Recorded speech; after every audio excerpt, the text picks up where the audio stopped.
તો આજે અમારે જવાનું થઈ ગયું છે ફાઇનલ નક્કી. તો અમારા 2 બેગ તૈયાર થઈ ગયા છે, કારણ કે આજે અમે જવાના છે સેલવાસ. તો અમે નીકળી ગયા અમારી બાઇક લઈને કવાંટ બસ ડેપોમાં, કારણ કે બસ ત્યાં આવવાની છે. તો ફટાફટ અમે નીકળી ગયા, કારણ કે બસનો ટાઈમ હતો 9:45, કારણ કે એમાં તો વાર નહીં લાગે ને. આ છે અમારું રંગીલું કાઠિયાવાડ. તો આ પલ છે, તો પલથી અમે વહેલા નીકળી ગયા, કારણ કે અમારે બહુ સેટું જવાનું હતું. તો પછી અમે એકદમ શાંતિથી પહોંચી ગયા કવાંટ બસ ડેપોમાં, કારણ કે બસ આવી જ હશે એવું લાગતું, પણ હજુ સુધી બસ આવી નહીં.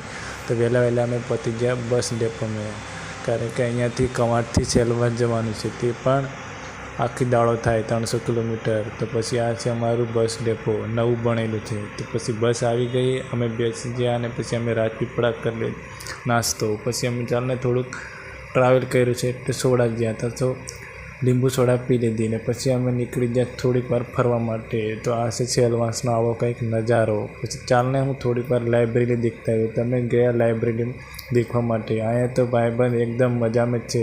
તો વહેલા હેલ્મેટ પહેરી લીધું અને પછી કાઢીને મૂકી દીધું, કારણ કે પછી અમારે જોવા જવાનું હતું લાઇબ્રેરી. તો અમે પહોંચી ગયા લાઇબ્રેરી, તે પણ લિફ્ટવાળી લાઇબ્રેરી. તમે લિફ્ટમાં બેસીને પહોંચી ગયા 3જા માળે. તો થેન્ક્સ ફોર વોચિંગ વિડીયો.